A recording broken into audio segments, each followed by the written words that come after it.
ఈరోజు ఎంత మోసం అండి. మీరే చూశారు, డిసెంబర్ 9 లోపల చేస్తా అని బాండ్ పేపర్ అన్నాడు. డిసెంబర్ 9 పోయి ఆగస్టు 15 అంటాడు. ప్రజలేమన్నా నువ్వు చేసినట్టు మోసగాళ్ళు అనుకుంటున్నావా? ఒక్కసారి మాయ మాటలు నమ్మి మోసపోయారు. ఆగస్టు 15 కంటే అన్ని ఎన్నికలు అయిపోతాయి, ఇక చేయి దులుపుకోవచ్చు సార్. లోకల్ బాడీ ఎన్నికలన్నీ అయిపోతాయి, అది ప్రజలకు వచ్చింది. నువ్వు చేయదలుచుకుంటే ఒక్కటన్నా చేయి. ఆర్టీసీ బస్సు చేసినావు, ఒక్క నెల పంపించినావు, కానీ 4 నెలలు పంపించలే. ఆరోగ్యశ్రీ మీరు హాస్పిటల్ పోండి. నేను ప్రెస్ మీడియా వాళ్ళని రిక్వెస్ట్ చేస్తున్నా, నాకు ఆరోగ్యశ్రీ కార్డు ఉన్నది, ఆపరేషన్ చేయమంటే ఆరోగ్యశ్రీ చెల్తలేదు. ఆరోగ్యశ్రీ మాకు పైసలు పడలేదు, నువ్వు పైసలు కడితేనే చేస్తావనే పరిస్థితి ఉన్నది. కళ్యాణ లక్ష్మి 5 నెలల నుంచి ఒక చెక్కు పడలే. కేసీఆర్ గారు పీరియడ్లో పడ్డాయి, చెక్కులు ఇస్తే అవి బౌన్స్ చేశారు, పైసలు ఆఫ్ చేశారు.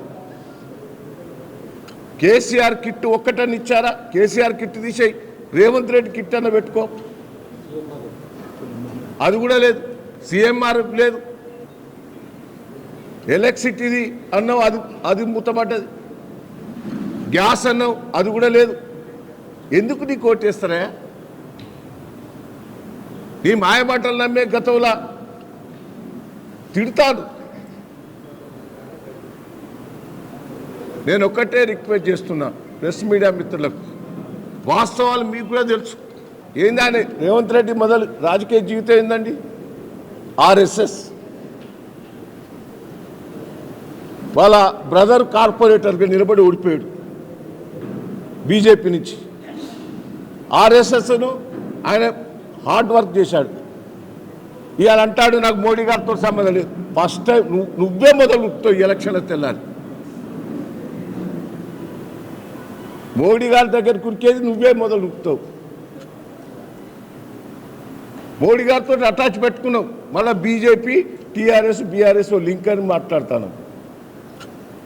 లింక్ ఉంటే మేము కాంగ్రెస్ వ్యతిరేకంగా పొత్తు పెట్టుకుంటాం కదా. నువ్వు కాంగ్రెస్ అటు నుంచి నిలబడ్డది, మేము బీజేపీతో పొత్తు పెట్టుకోవాలి కదా. ఇంకా ఓపెన్గానే పెట్టుకోవచ్చు, లోపల ఎందుకు పెట్టుకోవాలి? ఇటు బీజేపీని ఓడగొట్టాలనేది మా పాలసీ, కాంగ్రెస్ను ఓడగొట్టాలనే మా పాలసీ. మన విభజన చట్టంలో ఇచ్చిన కోచ్ ఫ్యాక్టరీని ఎత్తేసిండు, దాన్ని తీసుకుపోయి గుజరాత్లో పెట్టుకున్నాడు. మన ఎయిర్పోర్ట్ ఏమైందండి? మీరు ల్యాండ్ కావాలంటే ల్యాండ్ కూడా ఇప్పిత్తి, అది పక్క బాధెత్తి. బయ్యారం ఉక్కు ఫ్యాక్టరీ అది మూతపడిపోయా, అది బంద్ చేతివి. ఇదే కిషన్ రెడ్డి గారు నాతో వచ్చి బయ్యారంలో ధర్నా చేసిండు, ఫోటో కూడా పంపిస్తా. 10 ఏళ్ళు అవుతుంది, అది కూడా లేదా? వరంగల్కి ఏం చేసినవా? తెలంగాణకి ఏం చేసావు? ఒక్క మెడికల్ కాలేజ్ ఇచ్చినావా? 17 మెడికల్ కాలేజ్ వస్తే ఆంధ్రాకి ఇచ్చినావు, కానీ ఒక్క తెలంగాణకు ఒకటి ఇచ్చావా? ఎందుకు వేస్తారు బీజేపీకి?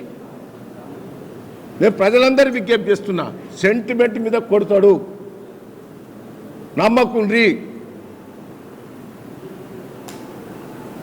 నేను ప్రజలందరికీ విజ్ఞప్తి చేస్తున్నా, మేము ఓడిపోయినాం అనేది మాకు బాధ ఉన్నా ప్రజల కోసం పోరాటం చేస్తాం. ప్రజల కోసం ఏదైనా చేయగలుగుతాం, సాధిస్తాం. నేను